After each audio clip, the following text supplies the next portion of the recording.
ನಮಸ್ಕಾರ ಸ್ನೇಹಿತರೆ, Vishwavani TV ಸ್ಪೆಷಲ್ನ big boss ಅಪ್ಡೇಟ್ಗೆ ಸ್ವಾಗತ. ನಾನು ಸುಜಯರಾಜ್. ಸ್ನೇಹಿತರೆ, ಬೇರೆ ಕೆಲಸ ಇದ್ದಿದ್ದರಿಂದ ಹಾಗೆಯೇ ಜಾನ್ವಿ ಅವರ ಸಂದರ್ಶನ ಇದ್ದಿದ್ದರಿಂದ ಮಂಡೇ ಎಪಿಸೋಡ್ ಅಪ್ಡೇಟನ್ನು ನನಗೆ ನಿನ್ನೆ ಕೊಡಲಿಕ್ಕೆ ಆಗಿರಲಿಲ್ಲ, ಕ್ಷಮೆ ಇರಲಿ. ಹಾಗೆಯೇ ಜಾನ್ವಿ ಅವರ ಸಂದರ್ಶನ ನಮ್ಮ ಚಾನಲ್ನಲ್ಲಿ ಅಪ್ಲೋಡ್ ಆಗಿದೆ, ದಯವಿಟ್ಟು ಅದನ್ನು ಕೂಡ ಸಮಯ ಮಾಡಿಕೊಂಡು ನೋಡಿ. ಇನ್ನು ನಿನ್ನೆ ಎಪಿಸೋಡ್ ವಿಷಯಕ್ಕೆ ಬರೋದಾದರೆ, ಇಡೀ ಮನೆ ಟಾರ್ಗೆಟ್ ಕೇವಲ ಗಿಲ್ಲಿ ಕಾವ್ಯ ಜೋಡಿ ಮತ್ತು ಗಿಲ್ಲಿ ಕಾವ್ಯ ಫ್ರೆಂಡ್ಶಿಪ್ ಮೇಲೇ ಇತ್ತು ಅಂತ ತುಂಬ ದೊಡ್ಡದಾಗೆ ಅನ್ನಿಸ್ತು. ಎಕ್ಸೆಪ್ಟ್ ಸ್ಪಂದನ, ಮಾಳು, ಅಭಿ ಮತ್ತು ರಘು ಅವರನ್ನು ಹೊರತುಪಡಿಸಿ ಪ್ರತಿಯೊಬ್ಬರು ಕೂಡ ಗಿಲ್ಲಿ ಕಾಮಿಡಿ ಬಿಟ್ಟರೆ ಏನೂ ಮಾಡ್ತಾ ಇಲ್ಲ, ಗಿಲ್ಲಿ ಮನೆ ಕೆಲಸ ಮಾಡ್ತಾ ಇಲ್ಲ, ಗಿಲ್ಲಿ ಕಸ ಹೊಡಿತಾ ಇಲ್ಲ ಅನ್ನುವಂತಹ ಸಿಲ್ಲಿ ರೀಸನ್ಗಳನ್ನು ಕೊಟ್ಟು ನಾಮಿನೇಟ್ ಮಾಡಿದ್ರು. ಹಾಗೆಯೇ ಕಾವ್ಯ ಗಿಲ್ಲಿಗೆ ಮಾತ್ರ ಸ್ಟ್ಯಾಂಡ್ ತಗೊಳ್ತಾರೆ ಅನ್ನುವಂತಹ ಕಾರಣವನ್ನು ಕೊಟ್ಟು ಅವರನ್ನು ನಾಮಿನೇಟ್ ಮಾಡಿದ್ರು. ಎಸ್ಪೆಷಲಿ ರಾಶಿಕಾ ಅವರಿಗೆ ಕಾವ್ಯ ಮತ್ತು ಸ್ಪಂದನ ಅವ್ರ ಮೇಲೆ ಅದು ಯಾಕೆ ಅಷ್ಟೊಂದು ಜಲಜಿನೋ ಗೊತ್ತಿಲ್ಲ, ಯಾವಾಗ ನೋಡಿದ್ರು ಅವರಿಬ್ಬರು ಸೇಫಾಗಿ ಆಟ ಆಡ್ತಾ ಇದ್ದಾರೆ ಅನ್ನುವಂತಹ ಒಂದು ಕಾರಣವನ್ನು ಕೊಟ್ಟು ಅವರಿಬ್ಬರನ್ನು ನಾಮಿನೇಟ್ ಮಾಡಿದ್ರು. ಆದರೆ ಅವರು ಮಾಡಿದ್ದು ಒಂದೇ ಒಂದು ತಪ್ಪು. ಅದೇನು ಗೊತ್ತಾ? ಕಾವ್ಯನ ರಾಶಿಕಾ ಅವರು ನಾಮಿನೇಟ್ ಮಾಡುವಾಗ ಗಿಲ್ಲಿನ ಕೂಡ ಅವರು ಅವರ ಕಾರಣದಲ್ಲಿ ಎಳ್ಕೊಂಡು ತಂದರು. ಅಲ್ಲಿಗೆ ಗಿಲ್ಲಿ ರೋಸ್ಟಿಂಗ್ ಸೆಷನ್ ಶುರು ಮಾಡ್ಕೊಳ್ಳೋದಕ್ಕೆ ಬೇಸ್ಮೆಂಟನ್ನು ರಾಶಿಕಾ ಅವರು ಅವರಾಗಿಯೇ ಹಾಕಿಕೊಟ್ರು. ಮೋಸ್ಟ್ಲಿ ನಾಮಿನೇಟ್ ಮಾಡುವಂತಹ ವಿಷಯದಲ್ಲಿ ಗಿಲ್ಲಿಗೆ ರಾಶಿಕಾ ಅವರು ಟಾರ್ಗೆಟೇ ಆಗಿರಲಿಲ್ಲ ಅನಿಸುತ್ತೆ, ಅವ್ರ ಹೆಸರು ತಲೆಯಲ್ಲೂ ಇರಲಿಲ್ಲ ಅನಿಸುತ್ತೆ. ಬಟ್ ಯಾವಾಗ ರಾಶಿಕಾ ಕಾವ್ಯನ ನಾಮಿನೇಟ್ ಮಾಡುವಾಗ ಗಿಲ್ಲಿಯ ಹೆಸರನ್ನು ತೆಗೆದುಕೊಂಡ್ರೋ ಅಲ್ಲಿಗೆ ರಾಶಿಕಾ ಮತ್ತು ಸೂರಜ್ಗೆ ಬ್ಯಾಡ್ ಟೈಮ್ ಶುರುವಾಯಿತು. ಇಟ್ಸ್ ರೋಸ್ಟಿಂಗ್ ಟೈಮ್ ಅಂದ್ಕೊಂಡು ಗಿಲ್ಲಿ ನಮ್ಮ ಕ್ಯೂಟ್ ಸೂರಜ್ ಅವ್ರಿಗೆ ಹಾಗೆಯೇ ನಮ್ಮ I hate you I love you ಆಟ ಆಡುವಂತಹ ನಮ್ಮ ರಾಶಿಕಾ ಅವ್ರಿಗೆ ಪಂಚ್ ಮೇಲೆ ಪಂಚು, ಟಾಂಗ್ ಮೇಲೆ ಟಾಂಗ್ ಕೊಡೋದಕ್ಕೆ ಶುರು ಮಾಡಿದ್ರು. ಒಳ್ಳೆ ಮಜಾ ಇತ್ತು. ನೀವೆಲ್ಲ ಕೊಡೋಣ ಅಂದ್ಕೊಂಡು ಬಹುಶಃ ಎಪಿಸೋಡ್ ನೋಡಿರ್ತೀರ ಅನ್ನುವಂತಹ ಊಹೆ ನನಗಿದೆ, ದಯವಿಟ್ಟು ಅದನ್ನು ಕೂಡ ಕಮೆಂಟ್ ಮಾಡಿ. ಬಟ್ ಸ್ವಲ್ಪ ರಕ್ಷಿತಾ ಅವರು ಮೈ ಮೇಲೆ ಬಂದ ಹಾಗೆ ಗಿಲ್ಲಿ ಅವರು ಆಡಿದ್ರು ಅನ್ನೋದನ್ನು ಬಿಟ್ಟರೆ, ರಾಶಿಕಾ ಮತ್ತು ಸೂರಜ್ ಜೊತೆಗೆ ಅವ್ರು ಮಾತಾಡಿದ್ದೆಲ್ಲ, ಅವರು ಹೇಳಿದ್ದೆಲ್ಲ ವ್ಯಾಲಿಡ್ ಪಾಯಿಂಟ್ಸ್ಗಳೇ ಆಗಿದ್ವು ಅಲ್ವಾ? ಕರ್ಮ ಬಿಟ್ಟರು ಗಿಲ್ಲಿ ಬಿಡಲ್ಲ ಅನ್ನುವಂತಹ ಮಾತನ್ನು ಗಿಲ್ಲಿ ಅವರು ಮತ್ತೊಂದು ಸಲ ಪ್ರೂವ್ ಮಾಡಿದ್ರು. ನಿಮಗೂ ಅಕಸ್ಮಾತ್ ಹಾಗೆ ಅನಿಸಿದರೆ ಕಮೆಂಟ್ ಬಾಕ್ಸ್ ನಿಮ್ಮ ಸುಪರ್ತಿಗೆ. ಇನ್ನು ಪರ್ಟಿಕ್ಯುಲರ್ಲಿ ಒಂದು ವಿಷಯ ನೀವೆಲ್ಲ ಅಬ್ಸರ್ವ್ ಮಾಡಿದ್ರಾ? ಯಾವ ಸೂರಜ್ ವೀಕೆಂಡ್ ಎಪಿಸೋಡಲ್ಲಿ ಗಿಲ್ಲಿನ ಈಗಲ್ಗೆ ಹೋಲಿಸಿದ್ರೋ ಅದೇ ಸೂರಜ್ ರಾಶಿಕಾಯಿಂದ ಇನ್ಫ್ಲೂಯೆನ್ಸ್ ಆಗಿ ಗಿಲ್ಲಿನ ನಾಮಿನೇಟ್ ಮಾಡಿಬಿಟ್ರು. ಅಲ್ಲ, ಗಿಲ್ಲಿನ ನಾಮಿನೇಟ್ ಮಾಡಿದರೆ ರಾಂಗು ಅಥವಾ ಯಾರು ನಾಮಿನೇಟೇ ಮಾಡಬಾರ್ದು, ಟಾರ್ಗೆಟೇ ಮಾಡಬಾರ್ದು ಅನ್ನೋದು ನನ್ನ ಪಾಯಿಂಟೇ ಅಲ್ಲ. ಗಿಲ್ಲಿನ ಯಾರು ಬೇಕಾದರೂ ನಾಮಿನೇಟ್ ಮಾಡಲಿ, ಆದರೆ ಕೊಡುವಂತಹ ರೀಸನ್ಸ್ ಎಷ್ಟು ಜೆನ್ಯೂನ್ ಆಗಿರುತ್ತೆ, ಎಷ್ಟು ಪರ್ಸ್ನಲ್ ಆಗಿರುತ್ತೆ ಅನ್ನೋದು ಬಹಳ ಇಂಪಾರ್ಟೆಂಟ್ ಆಗುತ್ತೆ.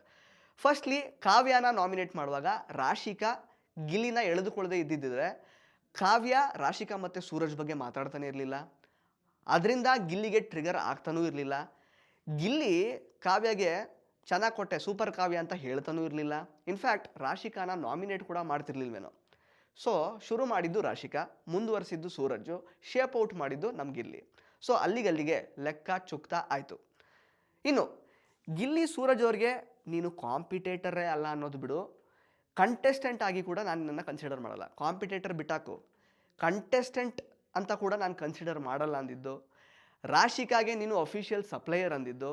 ಇದೇ ಡಿಸ್ಕಷನ್ ಮಧ್ಯೆ I love you I hate you game ಹಿಡ್ಕೊಂಡು ರೇಗಿಸಿದ್ದು.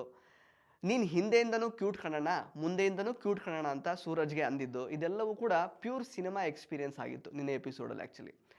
ಇನ್ಫ್ಯಾಕ್ಟ್ ಇಷ್ಟೆಲ್ಲ ಡಿಸ್ಕಷನ್ ಆದಮೇಲೆ ಸೂರಜ್ ಮತ್ತು ಗಿಲ್ಲಿ ಮಧ್ಯೆ ಗಿಲ್ಲಿ ಟರ್ನ್ ಬಂದಾಗ ಗಿಲ್ಲಿ ಸೂರಜ್ನ ನಾಮಿನೇಟ್ ಮಾಡಲೇ ಇಲ್ಲ. ಒಂದು ರಕ್ಷಿತಾಗೆ ಚುಚ್ಚಿದ್ರು, ಇನ್ನೊಂದು ಚಾಕುನ ರಾಶಿಕಾಗೆ ಚುಚ್ಚಿದ್ರು. ಇಲ್ಲೇ ಗೊತ್ತಾಗುತ್ತೆ ನೋಡಿ ಗಿಲ್ಲಿ ಮೆಚುರಿಟಿ ಲೆವೆಲ್ ಎಂಥದ್ದು ಅಂತ. ಬಿಕಾಸ್ ಯಾರೇ ಆಗಿರ್ತಿದ್ರು ಇಷ್ಟೆಲ್ಲ ಡಿಸ್ಕಷನ್ ಆದಮೇಲೆ ವಾಪಸ್ ಸೂರಜ್ಗೆ ಹಾಕಿರೋರು, ಬಟ್ ಗಿಲ್ಲಿ ಆಗಿ ಮಾಡಲಿಲ್ಲ. ಆ್ಯಂಡ್ ರಾಶಿಕಾ ಅವ್ರನ್ನ ನಾಮಿನೇಟ್ ಮಾಡುವಾಗ ಗಿಲ್ಲಿ ಅವರು ಕೊಟ್ಟಂತಹ ರೀಸನ್ಸ್ ನೆಕ್ಸ್ಟ್ ಲೆವೆಲ್ ಇತ್ತು. ಗಿಲ್ಲಿ ಮತ್ತು ಅಶ್ವಿನಿ ಅವರು ಕ್ಯಾಪ್ಟನ್ ಆಗಿ ಒಂದು ವಾರ ಆಟ ಆಡಿರ್ತಾರಲ್ಲ, ಸೊ ಆ ಟೈಮಲ್ಲಿ ಸೂರಜ್ ಅವರು ರಾಶಿಕಾನ ಆ್ಯಕ್ಚುಲಿ ಕನ್ವಿನ್ಸ್ ಮಾಡಿ ಗಿಲ್ಲಿ ಟೀಮಲ್ಲಿ ಆಟ ಆಡೋ ಥರ ಮಾಡಿರ್ತಾರೆ. ಸೊ ಆ ಪಾಯಿಂಟ್ನ ಎತ್ಕೊಂಡು ರಾಶಿಕಾಗೆ ಟಾಂಗ್ ಕೊಟ್ಟಾಗ ರಾಶಿಕಾಗೆ ಏನು ಮಾತಾಡಬೇಕೋ ಗೊತ್ತಾಗಿಲ್ಲ ಇನ್ಫ್ಯಾಕ್ಟ್. ಆಮೇಲೆ ನೀನು ಬರೀ ಕಾಮಿಡಿ ಮಾಡ್ತೀಯಾ, ಬೇರೆ ಏನೂ ಮಾಡಲ್ಲ ಅಂತ ಗಿಲ್ಲಿಗೆ ಹೇಳಿದ್ರು. ಆಗ ಗಿಲ್ಲಿ, ಹೌದು ನಾನು ಕಾಮಿಡಿ ಮಾಡ್ತೀನಿ, ನೀನೇನು ಮಾಡ್ತಿದ್ದೀಯ ಅಂತ ಕೇಳಿದ್ರು. ನಾನು ಆ್ಯಕ್ಟರಪ್ಪ, ಕಾಮಿಡಿಯನ್ ಅಲ್ಲ ಅಂತ ಹೇಳಿದ್ರು. ಆಗ ಗಿಲ್ಲಿ, ಓ ಹಂಗಂದ್ರೆ ನೀನು ಆ್ಯಕ್ಟಿಂಗ್ ಮಾಡ್ತಾ ಇದೆಯಲ್ವಾ, ಈಗ ಕನ್ಫರ್ಮ್ ಆಯಿತು ಅಂತ ಉರ್ಸೋದಕ್ಕೆ ಶುರು ಮಾಡಿದ್ರು. ಅದಾದಮೇಲೆ ಮಧ್ಯದಲ್ಲಿ ಕ್ಯೂಟ್ ಆಗಿದೆಯಾ ಅಂತಂದರು. ಜೊತೆಗೆ ಹೌದು ನಾನು ಕ್ಯೂಟ್ ಆಗಿದ್ದೀನಿ ಅಂತ ರಾಶಿಕಾ ಅಂದಾಗ ಇದು ರಿಯಲ್ ಕಾಮಿಡಿ ಅಂದರು. ಸೊ ಇದೆಲ್ಲ ನೆಕ್ಸ್ಟ್ ಲೆವೆಲ್ ಮಜಾ ಇತ್ತು ಆ್ಯಕ್ಚುಲಿ. ಸೊ ಗಿಲ್ಲಿನ ಮಾತಲ್ಲಿ ಗೆಲ್ಲೋದಕ್ಕಾಗಲ್ಲ ಅನ್ನುವಂತಹ ಫ್ರಸ್ಟ್ರೇಷನ್ ರಾಶಿಕಾ ಅವರ ಮುಖದಲ್ಲಿ ಎದ್ದು ಕಾಣ್ತಾ ಇತ್ತು. ಈಗ ಅದೇ ಗ್ರಡ್ಜ್ ಇಟ್ಕೊಂಡು ಜೋಡಿ ಟಾಸ್ಕಲ್ಲಿ ಗಿಲ್ಲಿ ಮತ್ತು ಕಾವ್ಯನ ಆಚೆ ಇಡಲೇಬೇಕು ಅಂತ ಸೂರಜ್ ಜೊತೆಗೆ ಪ್ಲ್ಯಾನ್ ಮಾಡ್ತಾ ಇದ್ದಾರೆ.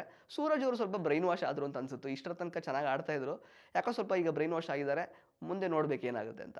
ಅದು ಬಿಟ್ಟರೆ ಗಿಲ್ಲಿ ಫಸ್ಟ್ ಟೈಮ್ ತನ್ನ ಗೆಳೆಯರ ಬಳಗದಲ್ಲಿ ಇದ್ದಂತಹ ರಕ್ಷಿತಾ ಅವ್ರನ್ನ ನಿನ್ನೆ ನಾಮಿನೇಟ್ ಮಾಡಿದ್ರು. 2 ವಾರದಿಂದ ಸುಮ್ಮನೆ ಗಿಲ್ಲಿನ ನಾಮಿನೇಟ್ ಮಾಡ್ತಾ ಇದ್ದಂತಹ ವಂಶದ ಕುಡಿಗೆ ಸರಿಯಾದ ರೀಸನ್ಗಳನ್ನು ಕೊಟ್ಟು ಗಪ್ ಚುಪ್ ಮಾಡಿದ್ರು. ಈ ವೀಕ್ ಮಾಳುನ ಸೇಫ್ ಮಾಡೋದಕ್ಕೆ ನೀನು ಟ್ರೈ ಮಾಡ್ತಾ ಇದೆಯಾ, ನೆಕ್ಸ್ಟ್ ವೀಕ್ ಮಾಳು ಹೋಗೋದು ಪಕ್ಕ ಅಂದಿದ್ದು ಮಾತ್ರ ಎಪಿಕ್ ಸ್ಟೇಟ್ಮೆಂಟ್ ಆಗಿತ್ತು ಗಿಲ್ಲಿ ಅವ್ರದ್ದು. ಅದನ್ನೆಲ್ಲ ಹೊರತುಪಡಿಸಿದ್ರೆ ಇನ್ನೊಂದು ವಿಷಯ ಕೂಡ ಆಯಿತು ನಿನ್ನೆ ಎಪಿಸೋಡಲ್ಲಿ. ಸ್ಪಂದನ ಅವರು ನಾಮಿನೇಷನ್ ವಿಚಾರದಲ್ಲಿ ಗಿಲ್ಲಿ ಪರ ತಗೊಂಡಿದ್ದು ಮಾತ್ರ ವ್ಯಾಲಿಡ್ ಅನ್ನಿಸ್ತು.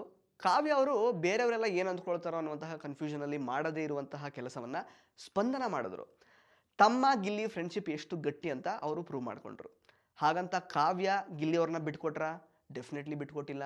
ಕ್ಯಾಪ್ಟನ್ಸಿ ಟಾಸ್ಕ್ ಅಂತ ಬಂದಾಗ ನೀನೇ ನನಗೆ ಬೆಸ್ಟ್ ಜೋಡಿ, ಗಿಲ್ಲಿ ಕ್ಯಾಪ್ಟನ್ ಆದರೆ ಹೆಂಗೆ ಹ್ಯಾಂಡಲ್ ಮಾಡ್ತಾನೆ ಅಂತ ಎಲ್ರಿಗೂ ಕ್ಯೂರಿಯಾಸಿಟಿ ಇದೆ, ಕನ್ಫ್ಯೂಷನ್ಸ್ ಇದೆ. ಬಟ್ ನನಗೆ ಅದರ ಬಗ್ಗೆ ಡೌಟೇ ಇಲ್ಲ. ಗಿಲ್ಲಿ ಎಲ್ಲಿ ತಪ್ಪು ಮಾಡ್ತಾನೆ, ಗಿಲ್ಲಿ ಎಲ್ಲಿ ಸರಿ ಮಾಡ್ತಾನೆ, ಹೇಗೆ ಕ್ಯಾಪ್ಟನ್ಸಿಯನ್ನು ಮಾಡ್ತಾನೆ ಅನ್ನೋದು ನನಗೆ ತುಂಬ ಚೆನ್ನಾಗಿ ಗೊತ್ತು ಅಂತ ಮನೆ ಮುಂದೆನೇ ಹೇಳಿ ಫ್ರೆಂಡ್ಶಿಪ್ ಎಥಿಕ್ಸನ್ನು ಕಾವ್ಯ ಅವರು ಉಳಿಸ್ಕೊಂಡ್ರು. ಸೊ ಇದಿಷ್ಟು ನಿನ್ನೆ ಎಪಿಸೋಡ್ನ ಹೈಲೈಟ್ಸ್ ಆಗಿತ್ತು.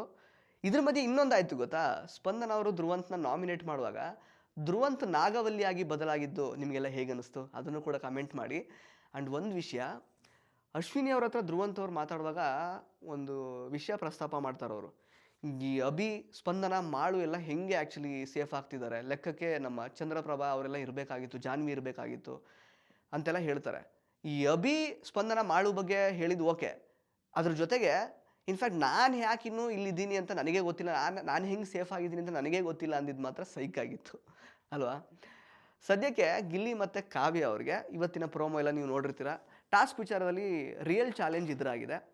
ಅವರಿಬ್ಬರು ಚೆನ್ನಾಗಿ ಆಟ ಆಡ್ತಾರಾ, ಟಾಸ್ಕ್ ಗೆಲ್ತಾರಾ, ಟಾಸ್ಕ್ ಗೆದ್ದರು ಅಥವಾ ಸೋತರು ಅದರಿಂದ ಗಿಲ್ಲಿ ಕಾವ್ಯ ಆಟದ ಮೇಲೆ ಏನಾದರೂ ಪರಿಣಾಮ ಬೀರುತ್ತಾ, ಜನಗಳು ಅವರಿಗೆ ಕೊಡ್ತಾ ಇರುವಂತಹ ಪ್ರೀತಿಯಲ್ಲಿ ಏನಾದರೂ ಡಿಫ್ರೆನ್ಸಸ್ ಆಗುತ್ತಾ, ಇದ್ರ ಬಗ್ಗೆ ಎಲ್ಲ ನಿಮ್ಗೆ ಏನು ಅನಿಸುತ್ತೆ ಅಂತ ದಯವಿಟ್ಟು ಕಮೆಂಟ್ ಬಾಕ್ಸಲ್ಲಿ ಕಮೆಂಟ್ ಮಾಡಿ. ಹಾಗೆಯೇ ಇಷ್ಟೆಲ್ಲ ಆಯಿತು, ಗಿಲ್ಲಿದು ಆ್ಯಕ್ಚುಲಿ ಏನು ಇಷ್ಟ ಆಗೋದು ಗೊತ್ತಾ, ಅವರು ವಾದ ವಿವಾದ ಮಾಡ್ತಾರೆ, ನಾಮಿನೇಟ್ ಯಾರೆಲ್ಲ ಅವ್ರಿಗೆ ಮಾಡೋಕ್ಕೆ ಬರ್ತಾರೋ ಆ ಟೈಮಲ್ಲಿ ಎಲ್ಲೂ ಕೂಡ ಸಿಟ್ಟು ಮಾಡ್ಕೊಳ್ಳಲ್ಲ. ಅವರು ವಾಪಸ್ ಏನು ಹೇಳಬೇಕೋ ಅದನ್ನು ಚೆನ್ನಾಗಿ ಹೇಳ್ತಾರೆ. ಸೊ ಈ ನಾಮಿನೇಷನ್ ಟಾಸ್ಕ್ ಅಥವಾ ನಾಮಿನೇಷನ್ ಪ್ರಕ್ರಿಯೆ ಮುಗಿದ ಮೇಲೆ ಚೆನ್ನಾಗೇ ಇರ್ತಾರೆ ಎಲ್ಲರ ಜೊತೆಗೂ. ರಕ್ಷಿತಾ ಅವ್ರ ಜೊತೆ ಚೆನ್ನಾಗಿರ್ತಾರೆ, ಸೂರಜ್ಗೂ ಮತ್ತು ರಾಶಿಕಾಗೂ ಅವ್ರು ಕಾಮಿಡಿ ಮಾಡ್ತಾರೆ. ಇದೇ ಕಾಮಿಡಿನ ಆ್ಯಕ್ಚುಲಿ ಅವರಿಬ್ಬರು ಲೈಕ್ ಎಲ್ಲರೂ, ಇನ್ಫ್ಯಾಕ್ಟ್ ಮನೇಲಿರುವಂತಹ ಎಲ್ಲರೂ ಕೂಡ ಎಂಜಾಯ್ ಮಾಡ್ತಾರೆ. ಸೊ ಗಿಲ್ಲಿ ಹ್ಯಾಸ್ ದಟ್ ಆರಾ, ಅಂದರೆ ಎಲ್ಲೂ ಅದನ್ನು ಒಂಥರ ಕಂಟಿನ್ಯೂ ಮಾಡ್ಕೊಂಡು ಹೋಗೋದು ಅದೆಲ್ಲ ಮಾಡಲ್ಲ.